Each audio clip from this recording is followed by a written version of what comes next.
recent days, we have witnessed some UDA members defecting the party with a lot of bitterness. Sisi tutakuja kuomba kura hapa, tuseme tunaomba kura za UDA. Tutaomba kura hapa. If that is the behavior we are doing, people who voted for us, only 1 year, we are misbehaving. Tumechukua kila kitu yote. I don't think there is somebody who vote for UDA hapa. Na watu wakuja hapa kusema mambo ya UDA watachomwa. And by the look of the things, the kitchen is becoming very hot moving forward. And some leaders can't tolerate the heat that is inside.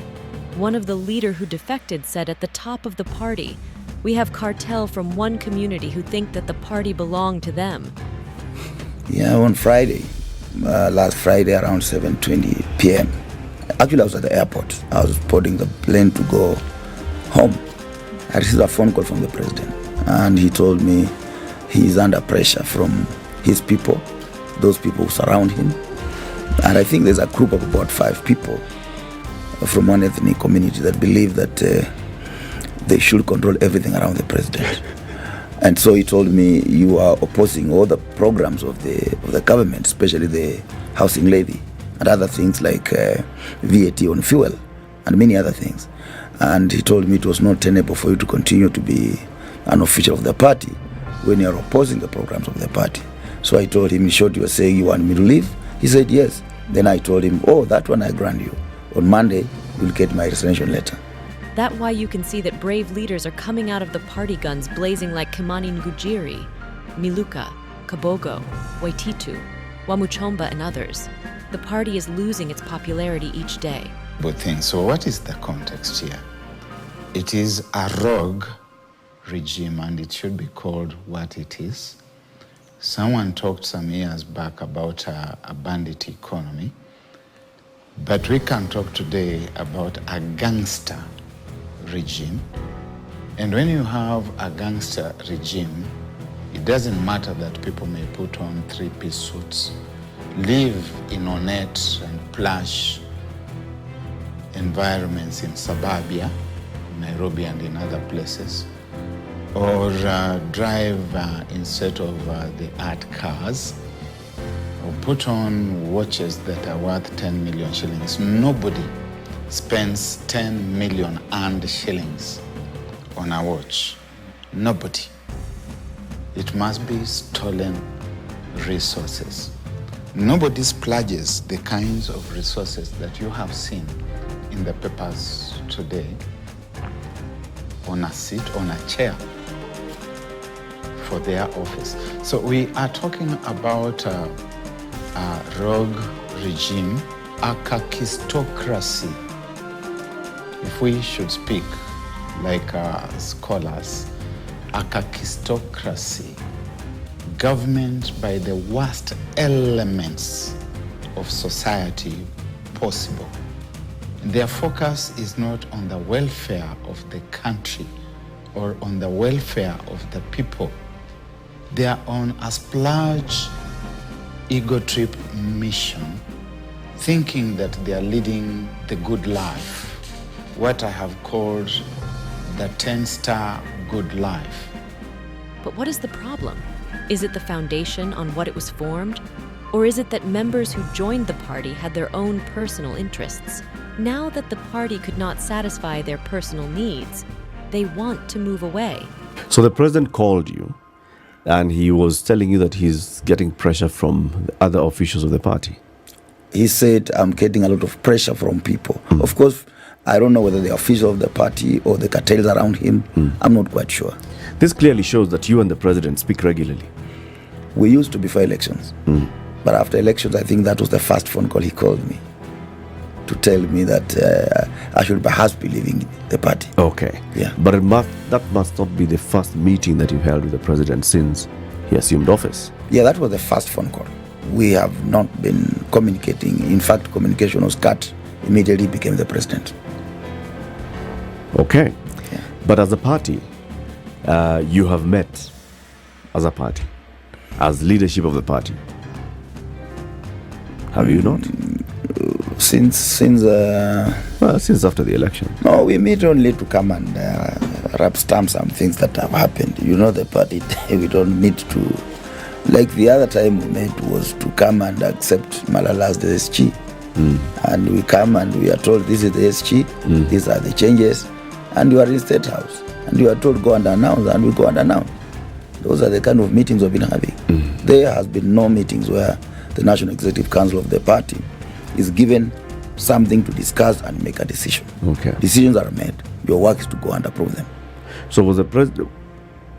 Can we assume that the president was actually calling you to try and persuade you to see his side on why he needs, for example, the kind of proposals that he's put forth to run the government and deliver on the UDA manifesto? No. He was calling to tell me to leave his party because I do not agree with his program for the government. Okay. The president, I don't think, has time for any divergent views on what he believes in. I don't think he listens to anybody. I think he listens to himself. Okay.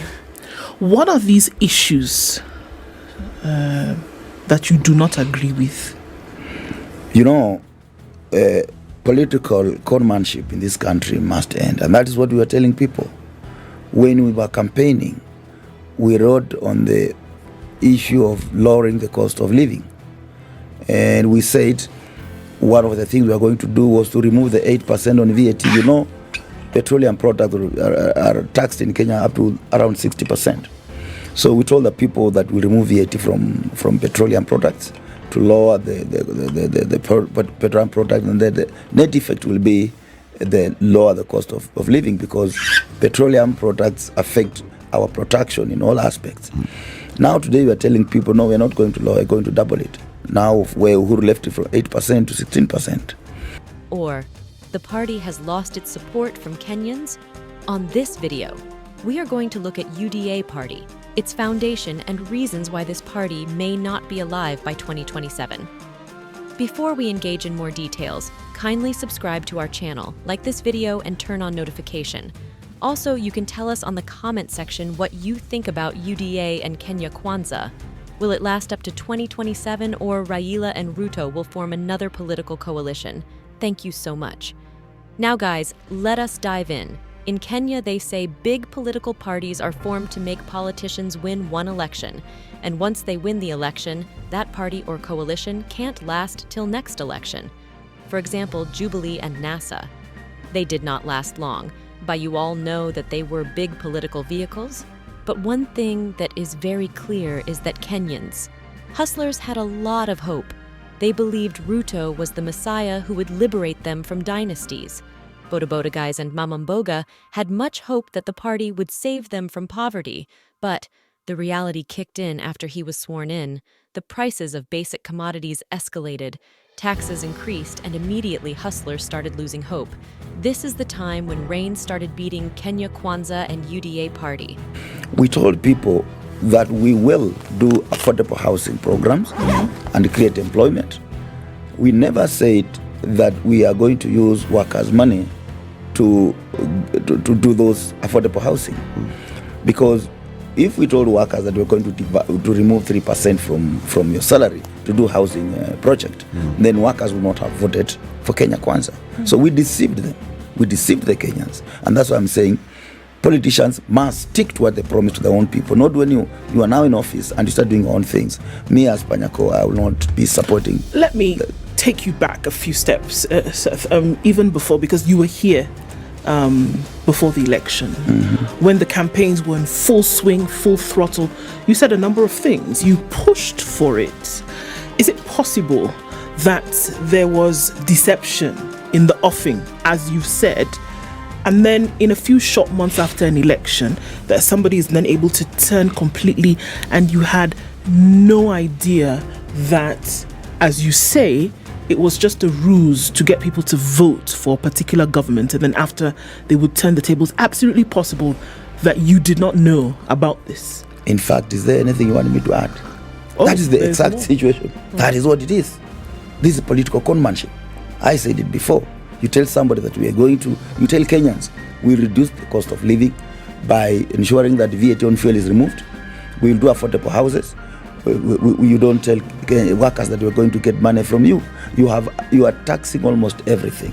And when you look at those taxes regime, you see like to import a helicopter, they are removing 15% on importing of helicopters. Who imports helicopters in this country? It is themselves. They have no interest for the common man. They have interest for themselves. And that's why any Kenyan who is bothered about the lives of the Kenyan must look at the finance bill clearly. And you will see that it's meant to protect those who have. Those who do not have are to be milked until they die. Seth, is there something else that you're angry about? Very many things. You know, clearly, as you said, what we promised people is now upside down. Now people have gotten to office, they don't consult. You see, if I am a member of the National Executive Council of UDA, I believe that the policy of the government, like the budget, the government should have brought those proposals to the party. Discuss with the National Executive Council, let us see what you want to do, then we agree with it. So that when I live there as a member of the National Executive Council, I'm able to defend what is being presented to Parliament or to the government for approval. But this is a situation where people sit, make decisions, and they expect you to support those decisions. Workers of this country are being overtaxed. Look at the National Health Insurance Fund. They want to move it from where it is to 2.75. Initially, we had a medical allowance that was removed from the pay slips of all civil servants in Kenya, where they started a program they were calling Comprehensive Medical Scheme for Civil Servants. That about 4,000 was removed from the payslip of all civil servants. That money has disappeared. We don't have that comprehensive medical scheme today. We used to have mortgage. We have money for mortgage at the public Ministry of Public Service, Gender and Youth. Billions of shillings for mortgage and car loan. That money is lying there. Now they are telling you, instead of you worker going to get money from that program where you are charged 3% interest for operation cost alone, because that was money that was put there by the government for the purpose of civil servants getting to build their own houses. Now they are telling you, we'll get 3% from you to build houses for those who don't have. Now, we were told when we were campaigning that we are preaching class war. Now, class war is being legalized. You are now being told you have a payslip. You have a right to build a house for that one who doesn't have a payslip.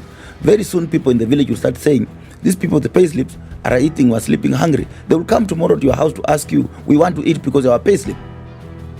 This is the class war. I don't know whether the president is aware of what he's doing. He's bringing a bigger problem than what he can see. And if he has people around him who don't see these things we're seeing, then he has nobody around him to advise him. When did you join UDA? I think I joined UDA before it was formed, because we started to working with the president before UDA was formed. And it was actually there, but it's not with us. So when ultimately it was formed, I joined the UDA. So you were among the first people Exactly. to actually move with the then deputy president into this vehicle. Yes, And it was to be the vehicle to be used to campaign and seek power. exactly. So you were very much involved in the inner workings of the campaign team.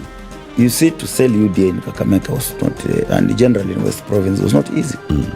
But through some of us, like where I come from, my constituents, I managed to move. Where do you come from? Malava constituency. I managed to paint Malava yellow. And you know, apart from the inbreaks happened, let me talk about the votes that were recorded. What was recorded for the president was 28,000 votes. Raila Odinga 29,000 votes. For my own effort. There is no any other sub-county or constituency in Kakamega that went above 15,000 votes. That was my effort. And if those cartels around the president refused me to go around the county and the constituency and the region, if I had been given a chance to go around Kakamega County and the entire region, I have a great say, and people trust me. You know, trust is more important than even wealth. But you're the vice chairman of the party. What do you mean by people who are refusing? Because I did not have the means. You know, you cannot go campaign when you don't have you must have fuel to move around. But when you're given, the money is given, go and do this campaign with Panyako, there's some cartel sit somewhere and isolate you. You remain alone, and that's why you're confined in Malava. And I delivered Malava. But these cartels who ran away with the campaign money never delivered Kakamega. Let us go back on how it was formed and its ideology. The UDA is the party which is major in Kenya. Kwanzaa Coalition is its full name is the United Democratic Alliance, UDA party. In Kenya was founded in December 2020 by then Deputy William Ruto. Here are reasons for the formation of UDA. 1. Fallout with Jubilee Party. Ruto had a falling out with President Uhuru Kenyatta, who was the leader of the ruling Jubilee Party. Ruto felt that he was being sidelined and that his political ambitions were being thwarted. 2. Political ambition. Ruto saw the formation of UDA as a vehicle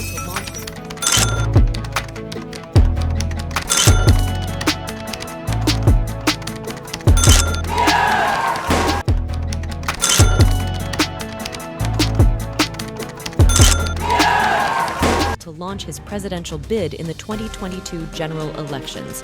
3. Mobilization of supporters. Ruto wanted to create a political platform to mobilize his supporters, particularly in his strongholds in the Rift Valley and other parts of the country. What were some of the objectives they wanted to achieve? 1. Economic empowerment. UDA's manifesto focused on economic empowerment, job creation, and poverty reduction. 2. Bottom-up approach. The party was advocating for a bottom-up economic model that prioritizes the needs of ordinary Kenyans. 3. Inclusivity. UDA was seeking to be an inclusive party that represents all Kenyans regardless of their ethnicity, religion, or social status. Devolution. The party promised support, devolution, and the strengthening of county governments. 3. Anti-corruption. UDA pledged to fight corruption and promote transparency in government. Initial success and challenges. UDA quickly gained popularity, particularly in Ruto's strongholds. However, the party also faced challenges, including defections of some of its leaders and allegations of vote buying during party primaries. Despite these challenges, UDA emerged as a major political force in Kenya. In the 2022 general elections, Ruto, running on the UDA ticket, was elected president of Kenya. William Ruto mobilized people to join the United Democratic Alliance, UDA party, through various strategies. 1. Grassroots mobilization. Ruto and his allies embarked on extensive grassroots campaigns, visiting villages, towns, and cities across Kenya. They held rallies, door-to-door campaigns, and meet and greets to engage with potential supporters. 2. Social media. UDA used social media platforms such as Facebook, Twitter, and WhatsApp to reach a wider audience and spread its message. Ruto and his team used social media to connect with potential supporters, share their policies, and mobilize them to join the party. 3. Celebrity endorsements. UDA enlisted the support of popular musicians, actors, and other celebrities to endorse the party and attract followers. These endorsements helped to raise the party's profile and appeal to a broader demographic. 4. Economic promises. Ruto promised to implement policies that would improve the economic well-being of Kenyans, such as creating jobs, reducing the cost of living, and promoting small businesses. These promises resonated with many voters, particularly in rural and marginalized areas. 5. Bottom-up approach. UDA's focus on a bottom-up economic model, which prioritized the needs of ordinary Kenyans, appealed to many voters who felt that they had been neglected by previous governments. 6. Anti-corruption message. Ruto campaigned on a platform of fighting corruption and promoting transparency in government. This message resonated with many Kenyans who were frustrated with corruption and mismanagement in public institutions. Ruto's mobilization efforts were particularly successful in his strongholds in the Rift Valley and other parts of the country, where he enjoys strong support. UDA quickly became one of the largest and most popular political parties in Kenya. In addition to the above strategies, Ruto also mobilized people to join UDA by empowering local leaders. UDA gave local leaders and grassroots organizers significant roles in the party, which helped to build a sense of ownership and enthusiasm among supporters. Offering incentives. In some cases, UDA offered incentives, such as financial assistance or promises of future political appointments to attract new members, exploiting ethnic and regional sentiments. Ruto and his allies appealed to ethnic and regional sentiments to mobilize support in certain areas. For example, Ruto emphasized his Kalenjin heritage and promised to protect the interests of the Kalenjin community. The United Democratic Alliance, UDA party in Kenya, is facing defections today for several reasons. 1. Fallout with President Ruto. Some UDA members have fallen out with President William Ruto and his leadership style. Sisi tutakuja kuomba kura hapa, tuseme tunaomba kura za UDA. Tutaomba kura hapa. If that is the behavior we are doing, people who voted for us, Only 1 year. We are misbehaving. Tumechukua kila kitu yote. I don't think there is somebody who vote for UDA hapa. Na watu wakuja hapa kusema mambo ya UDA watachomwa. I'm a stranger to this government. I don't believe it's a government we put in place because what it is doing is contrary, completely different from what we expected from it. You saw the president was in Namanga. He was in Kakamega and he was saying hii mambo ya kuongeza mafuta kila siku hawajui vile inaharibu uchumi wa Kenya. We will remove that 8%. Now he's telling us he's going to increase the 8% to 16%. You know, what kind of, do you think I can tell, if elections were to be held today, government imevunjwa leo, tunasema turudi kutafuta kura, what will I tell my people? What will I tell them? There is no hustler anymore. Which hustler? Hustler is being milked. Center, left, right. If you are not careful, we are headed to where we are going to have a tax collectors who will move in every village and look for house girls and shamba boys. If they are not paid tax, they are arrested. Because from the way, now we see chamas, these things for akina mamas, chama, merry-go-round, now the chamas are going to be taxed. So when you look at all this money that's available, and you see somebody still wants to get money from workers, when he has not told us what is available in our pension scheme is not enough, then you see it's malicious. We're not even being told where the housing levy, the money is going to go. Hatuambiwi kama ni sako, hatuambiwi kama ni merry-go-round, hatuambiwi kama ni pension scheme, hatuambiwi kama ni nini. This money, even if it's deducted today, on which account is it going to go? We're not being told the custodian will be National Housing, it's called National Housing Fund. Corporation. We've not been told. We've not been told it's going to go to Ministry of Treasury. We've not been told where it's going to go. So it's money that the government is creating to steal from the workers. Period. Nothing else. They may feel that they are not being given enough say in the running of the party or that their concerns are not being addressed. 2. Lack of inclusivity. Some UDA members have accused the party of not being inclusive enough and of favoring certain individuals or groups. This has led to dissatisfaction and defections. 3. Internal power struggles. There have been reports of internal power struggles within UDA, with different factions vying for control of the party. This has led to divisions and defections. First of all, after elections were over, I think they had known that they had known what they were doing that I didn't know, and they knew that I will oppose. There was communication was cut between me and State House, and initially we used to sit with the president, deputy president. Then we'll talk, we'll plan how we're going to do, how we'll do things in Kenya, and he'll even call me oftenly, even once in a week, sometimes twice, sometimes 3 times in a day, and we'll discuss. And he's a good friend of mine. But immediately after he went to office, he stopped receiving my calls. He stopped receiving something's going wrong. Poop! Then I saw the finance bill. Oh, so this is why they knew I'm going to oppose this thing. Now when it came up, the finance bill, everybody was up in arms. Workers are calling me center, left, right. We don't want this thing. Unusual. I'm directed by my workers. Those I represent, because I am not employed by government. I'm employed by the members who pay me my salary, and they pay me ostensibly to represent them, and they pay me handsomely. And that's when I heard somebody saying that I was not given some key position in government, and that's why I rebel. I say those are political jokes. Is that true? Because when I was here, initially when I was here, even when you asked me that question, I told you I'm not joining politics to look for money. I'm comfortable with what I have. The kind of position I'm holding today is bigger than being a CS. Honestly speaking, it's bigger than a PS. You have seen friends that will talk about this issue, that they can't even be a president. It's bigger than a president. It's true. Trade unions who have grown in the field, like I told you can't even be a president. He's a big man. When you look at what he controls in his only income in a month, it's above 30 million. Why do you want to come and fight? And you have not gotten money from politics, because politicians get their wealth from politics through cutting deals. So they must continue to be empowered to protect what the ill-gotten wealth. 4. Pursuit of personal interests. Some UDA members may be defecting to other parties in pursuit of personal interests, such as better political positions or financial gain. 5. Disillusionment with UDA's performance. Some UDA members may be disillusioned with the party's performance since coming to power. They may feel that the party is not delivering on its promises, or that it is not effectively representing their interests. So what is the context here? It is a rogue regime, and it should be called what it is. Someone talked some years back about a bandit economy, but we can talk today about a gangster regime.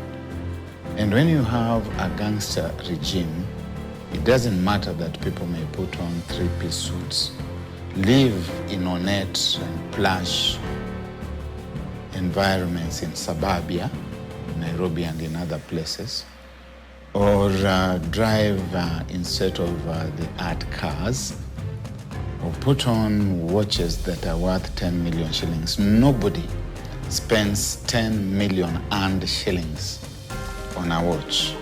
Nobody. It must be stolen resources.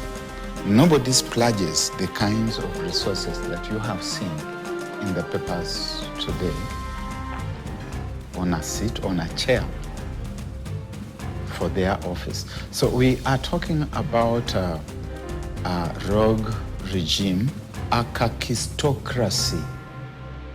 If we should speak like scholars, a kakistocracy, government by the worst elements of society possible. Their focus is not on the welfare of the country or on the welfare of the people. They are on a splurge ego trip mission, thinking that they are leading the good life, what I have called the 10-star good life. But it is a rat race to nowhere. The clergy are saying here that you are pauperizing the country. What needs to be done is to give context to this whole thing so that we understand why it is that when somebody is selling stones to farmers out there and donkey waste blended with those stones and calling it fertilizers, and they are not arrested, I haven't heard of anybody being brought to book.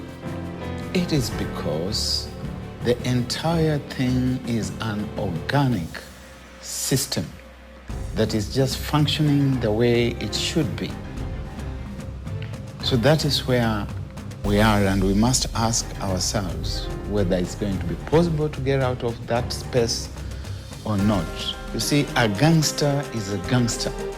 Many times when we talk about gangsters, we think about some bandits in some forest somewhere, in rags, in torn attire, in rough linen.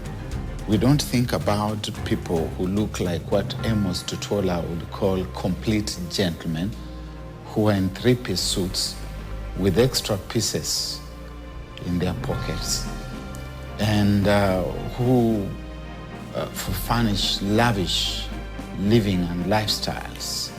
But those are bandits, they are gangsters. And so we are talking about a gangster government, a gangster regime, and that's why we are where we are. And we must call it what it is by its name. And as I have said, those of us, in whatever way and to whatever extent, that may have contributed to the bringing of this bandit regime into power or this country and up. 6. Attractiveness of other parties. Other political parties in Kenya may be offering more attractive terms or positions to UDA members who are considering defection. In addition to the above reasons, defections from UDA may also be influenced by the following factors: regional and ethnic considerations, where some UDA members may be defecting to parties that are more closely aligned with their regional or ethnic identities. Also, some members who are political opportunism. These individuals may be defecting to UDA in anticipation of future political gains, such as nominations for elective office. Others are defecting because of personal grievances. When their grievances are not addressed, some leaders may decide to quit. It is important to note that defections from political parties are not uncommon in Kenya and can be influenced by a variety of factors. However, from the word go, members who formed this political party, they rushed and they had their personal interest. We have come to an end of this video. We thank you so much for watching. Before we wind up, kindly subscribe to our channel. Like this video and turn on notification. Finally, tell us your opinion in the comments section. What do you think about UDA and Kenya Kwanza coalition? Will it be able to form next government? Let's meet in our next video. Goodbye and take care.